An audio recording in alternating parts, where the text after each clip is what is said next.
Ksante up in the top lane of Ultra Prime. That seems like a comp that really wants to snowball ahead. Really good mid-jungle skirmishing as well. While on the other side, I look at that mobility again. A similar comp to what we saw from NIP.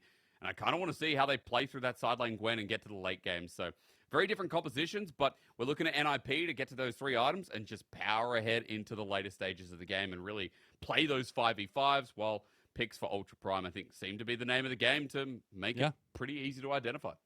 And especially the consistency now, apparently, of the Lucian Nami versus Zeri Yuumi. It's just going to happen all the time. It's going to be the new Jinx Aphelios of 2023. And I mean, it's the same. It's the old, I guess it is. Yeah. Zeri, you know.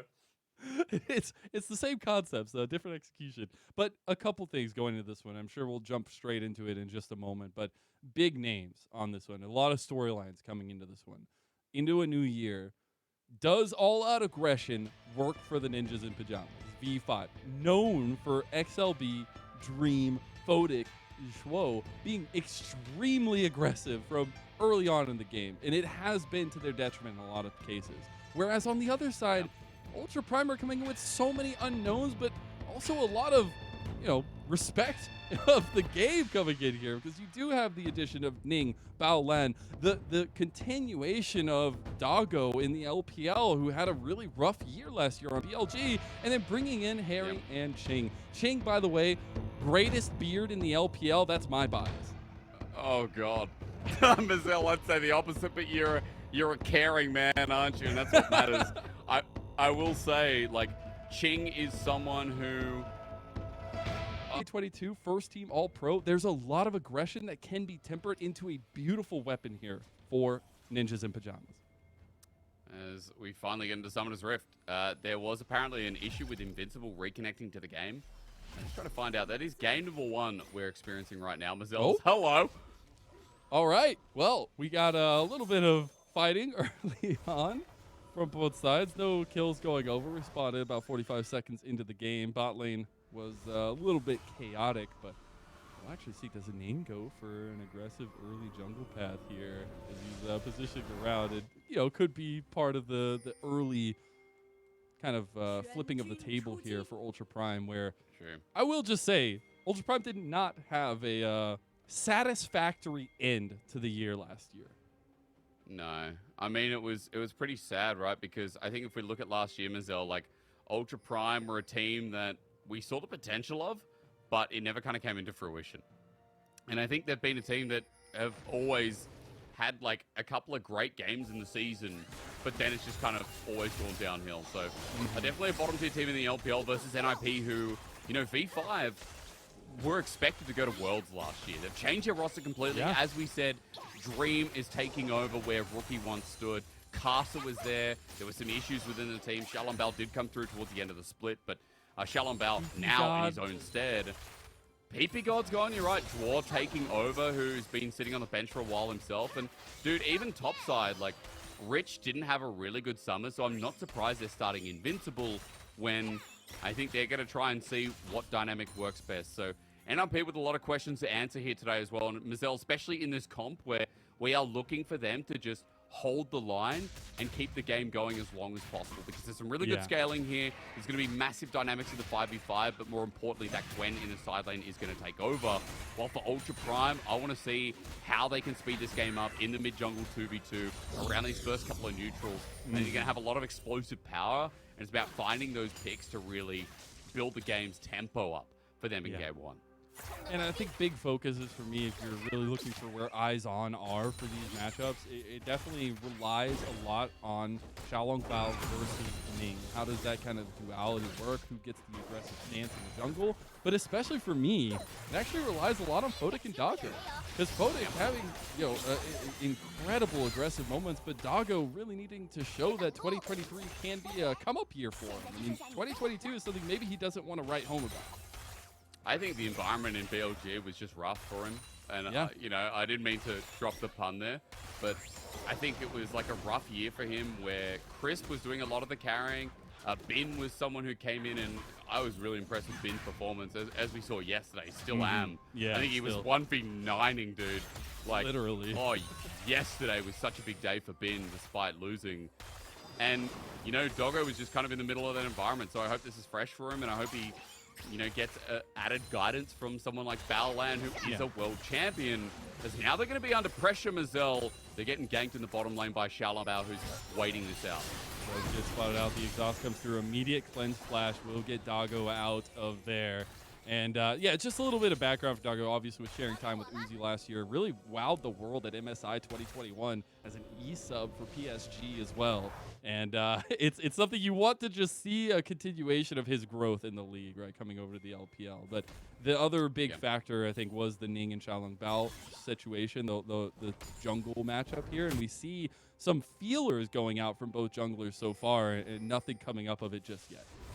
But a good ward from Qing. I mean, those feelers would have resulted in maybe a successful gank or at least flash, but that ward towards Brush spots out Bao, who's moving, and Qing's now just wasting his time, hovering and trying to be a juicy target towards this mid lane. So props here to the LDL champion, who's kept Bao here for a while, but maybe is it too greedy? Oh, it's a little too greedy. He's under tower, taking shots from Bao. One more auto. It doesn't do it. The healing from the potions. Now Ning is coming over. Bao flash. That might be first blood. No, Ultra Prime backing away. Ning a little bit worse for wear after going in that initial engagement. Bao was the first to try to strike in the mid lane. A lot of summoner spells used.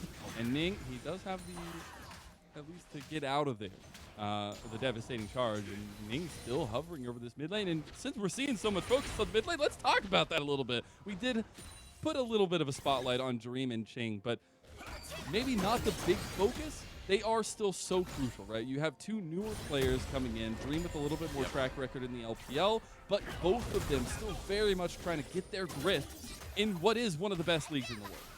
Well, I mean, Dream didn't even make playoffs.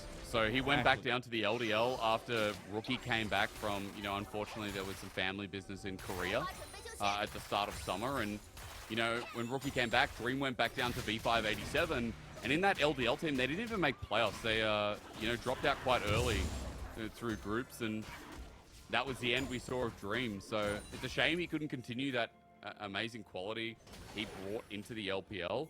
But on the other side, you know, Qing was one of the best mid laners in the league, not only because of his champion diversity with things like Zoe, with things like, I think we even saw a Talia one game, like he brought out quite a lot, but the fact that he'd play so well with his jungle at the time, which was Hao, who's now also in the league, by the way, in FPX, that he synced up so well, and it was just good to see that he was so switched on for a mid laner. Is right now doing the same.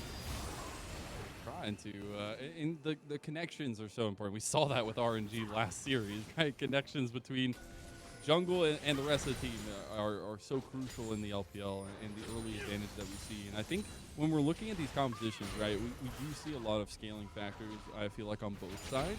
But it is the wanton aggression from the bot lane that I'm wondering upends this early game. Because so far it's been quiet on the home front, right? We had more action in the first two games of last series than we have so far in the first 7 months, right? And I think even with all the aggression we were talking about coming into this series, we're seeing a very much reserved approach from both Ninjas and Pyjamas and Ultra Prime.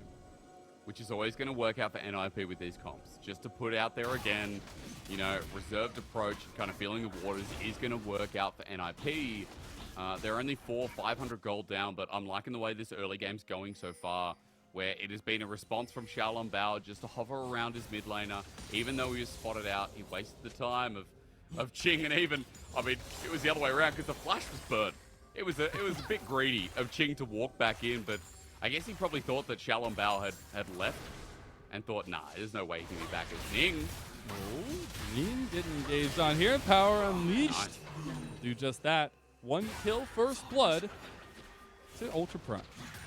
Really nice from Ning. Really well done. And again, that's what I was talking about. For Ultra Prime, getting this game moving and through mid-jungle, no less. It's exactly what you want to see. Bao's going to try response up in the top side, but there's nothing he can really do with Hery being so far back in the lane. And meanwhile, we look at this 2v2 in the bottom lane. They're going to take it. Oh, final chapter does end up connecting. The bubble misses the second final chapter proc onto Baolan, and he dies. Do they go for it here? Zhuo taking a little bit of extra damage from the towers there, but the Zeri Yuumi coming out on top of the 2v2. Oh, Doggo. Mazel. He's got barrier. Oh, he's going to do it. Oh, Oh, one more dash. W. Oh, Brawling projectile. Let's go.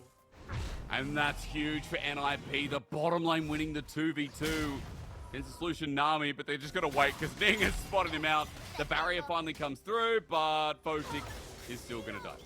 Yeah, not much they can do. Good separation there from Zhuo to get out of there as well. Try to separate away from Ning.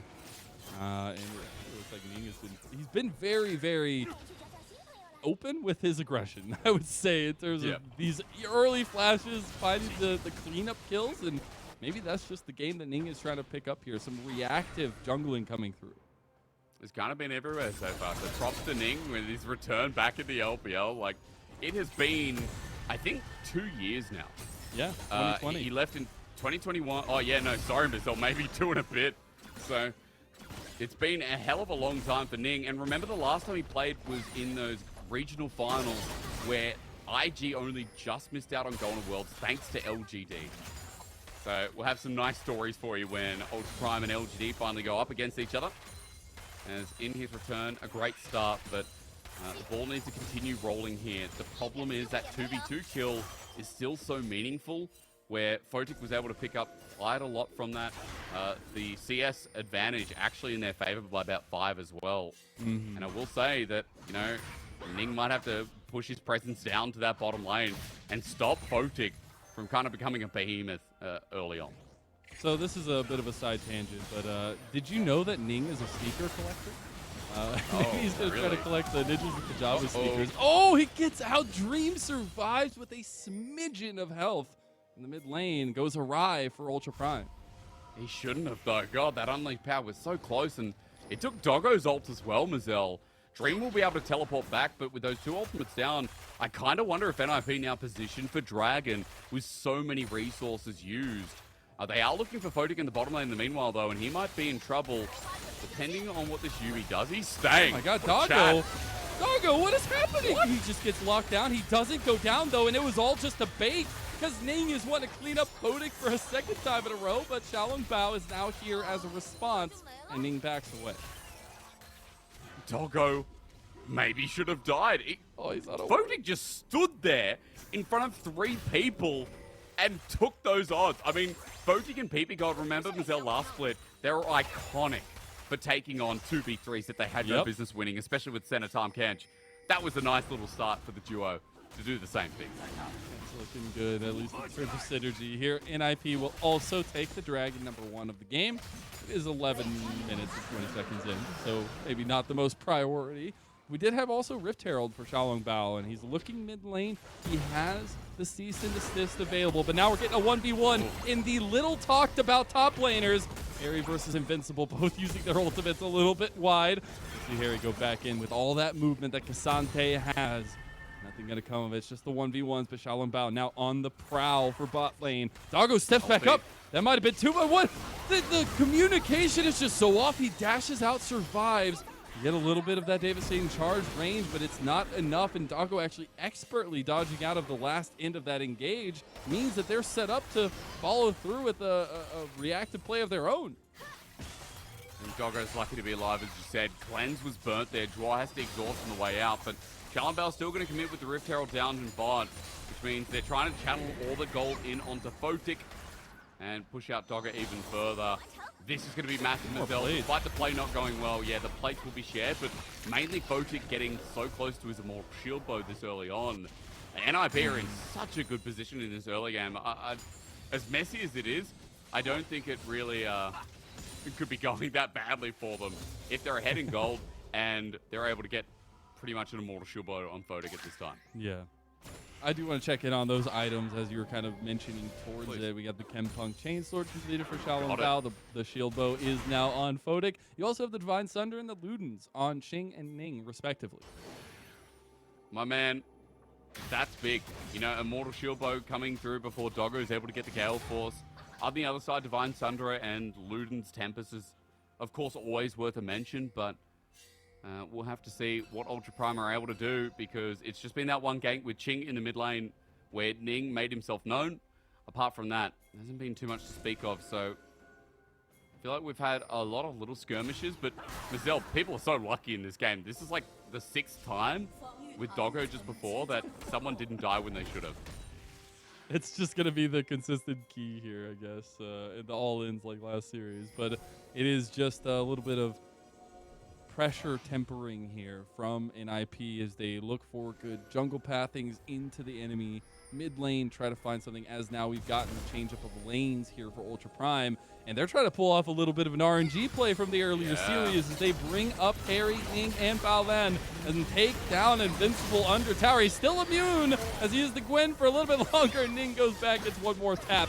That'll be an easy kill. Meanwhile, Invincible went down, but so does... Oh, nope, Bao does not. So they only lose one member after a couple chaotic plays in positives for Ultra Prime. The entire time, though, Photic and his support flow have been bursting down the bot lane. Yeah, they got that turret. The first turret blood belongs to NIP, but I think for Ultra Prime, this is definitely a positive play. You get topside turret, you get the dive off, you open up the map here for Hery to start moving around and getting some of these mid-game skirmishes that we're excited to see. But also the fact is you're not losing anything more than that turret. That was pretty much dead anyway, until now. Oh, some more troubles coming in bot lane. The aggression for Photic is being put on display here. Takes the extra tower shot. Shield bow will be popped. Qing having his flash burnt. And I don't know, unless they send more members, which they are right now, if they can deal with Photic. Maybe a realm war. This is what happens. Yeah. Oh so, no, he got baited out. That feels bad. I mean, props to Ultra Prime for making multiple plays on the map during that top lane dive. You know, the realm war set up by was Dreep, though. True. Friendly fire Hysterics. True. I mean, on the other side of Ultra Prime, they're in the right place, I guess. I'm trying to be positive about it, but you're right. It was friendly fire. So props to Dream for setting up Ultra Prime. There you go.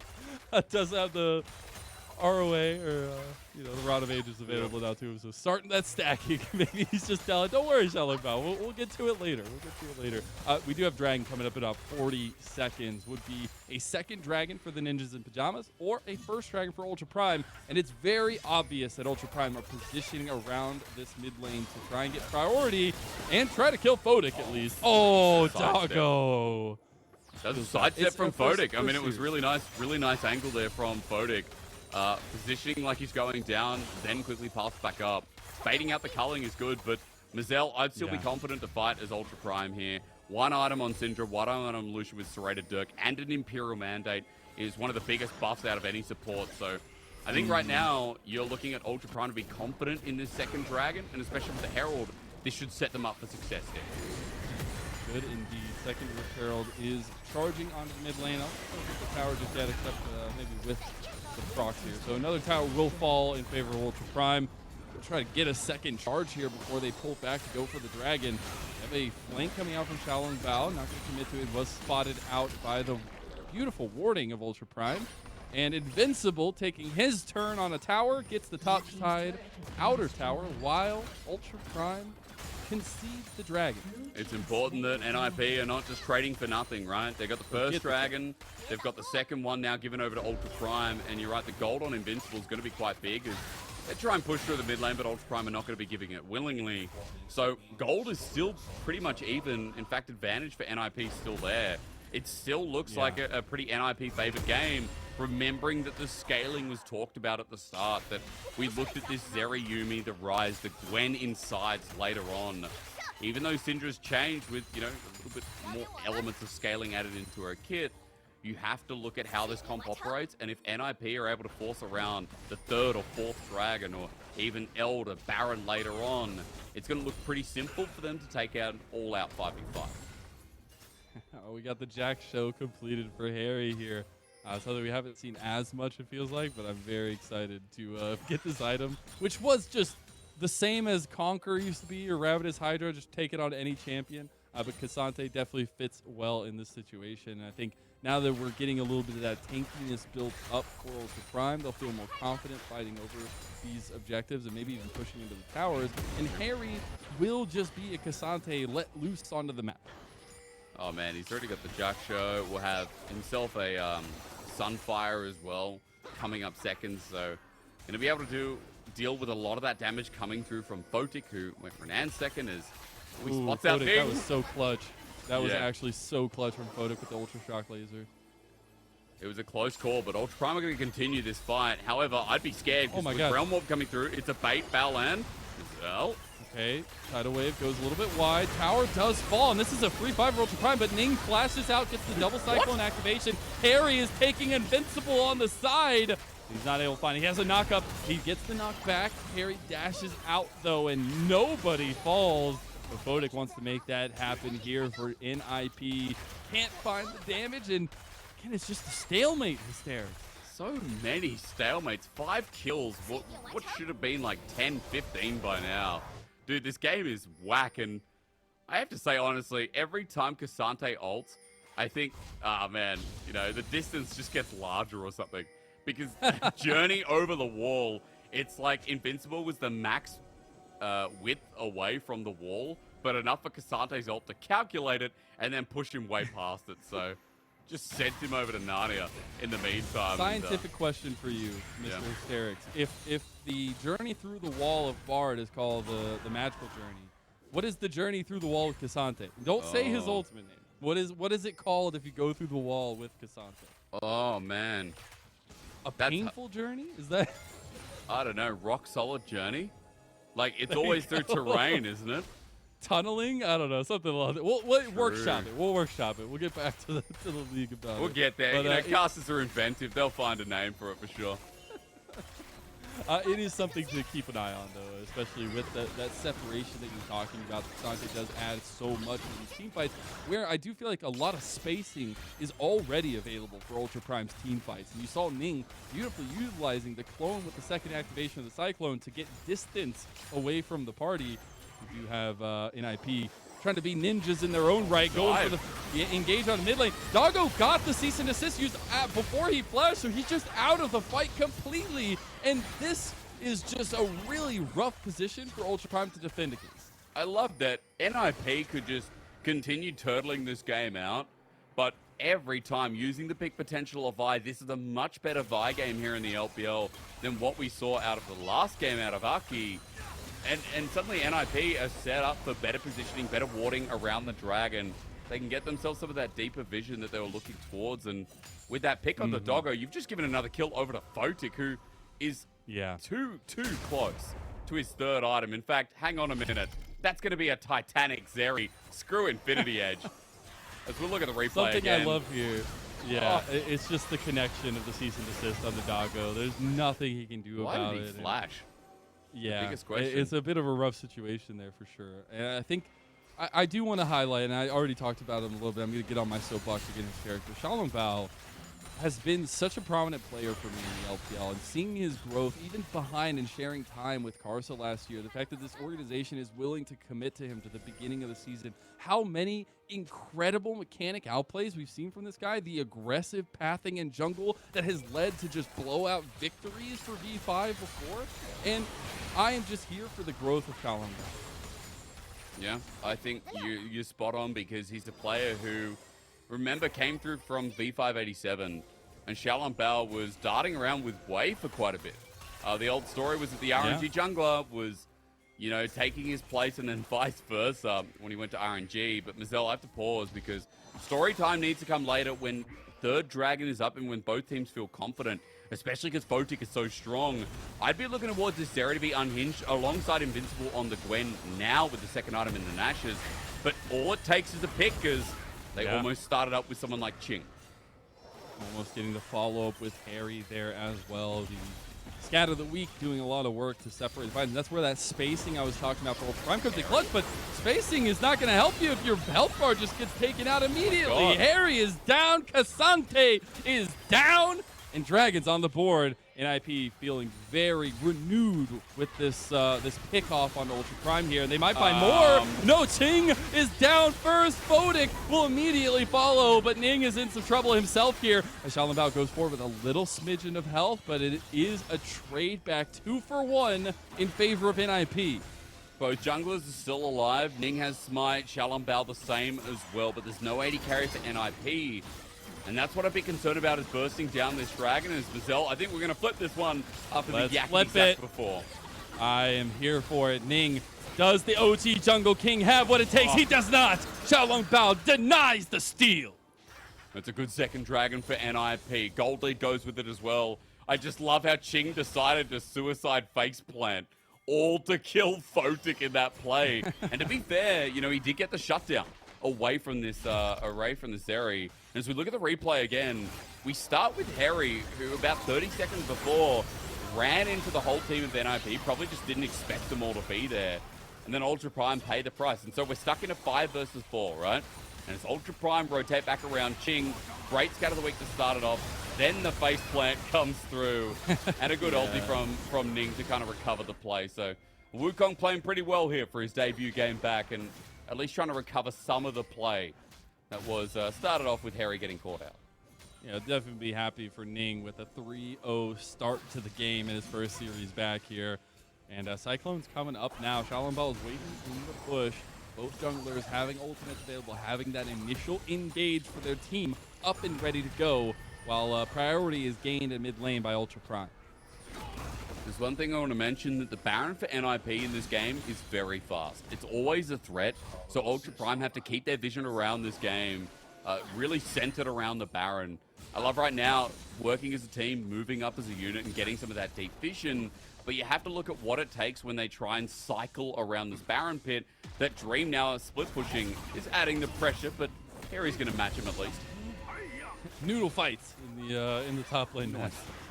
But it's funny, right? We haven't even gotten a chance to really talk too much in depth and introduce Invincible and Hery as much, because we've seen these stalemates continuously happening in this game where fighting is occurring, health bars are getting low, but we've only had 9 total kills in almost 26 minutes. Yeah, it's been, again, just like so many kills that just didn't come through at all. So, again, another surprising game to kick off the series and kick off the first games for both these teams. But there's something I want to look towards, and there's something I need to say here, is that in this game, we're going to be fighting around the next dragon. That's a given. But we are going to be fighting with a 3-item Zeri who will have the Ravenous Hydra that's just now being picked up. So a lot of splash damage, I guess you could say, from Photic. And the first time, I think, on LPL we've seen this build, because every other time it's been the Phantom Dancer with the Infinity Edge, the standard crit build. This time around, you're looking at, you know, what a lot of players would call the lawnmower. We've seen this build coming through from Why Not, OC player, as a flush comes through on the vein, usually, in a similar vein of this. I'm kind of curious to see Photic do it against a team that is relatively squishy, while the bruises up in the top lane. Yeah, I was going to say, my big shtick for Ultra Prime is if they can get Hery onto Photic. And yes, that's tough, but Ksante has a lot of mobility, and I think that's something that Ultra Prime are really going to have to be on top of their P's and Q's to find execution in. And it is just going to rely on these side lanes and how they're going to influence these big team fights, where NIP are trying to bait Baron out a little bit to at least get vision around it and set things up to force the question marks out of Ultra Prime. Again, it's a good threat because that Baron is just going to be so quick. And when I said relatively squishy, obviously relatively means only half. Because, yeah, it's going to be hard to kill some of these members. But you can see Photic's angle is Qing Doggo. You know, even Baolan, right? Like, he wants to assassinate some of these carries. When you have so much damage on the side of NIP in the Ryze, in the Gwen as well, I guess it's not really an issue, considering that there's going to be a lot of threats from different angles that Ultra Prime have to deal with. And Mazel, if they get hit by a needlework or if they're just in a choke against the Ryze, I think it could just be game over. So they definitely need to be the ones making the engage here. We'll have to see how they set themselves up, because a minute till the dragon coming through, it'll be sole point for NIP if they can get this.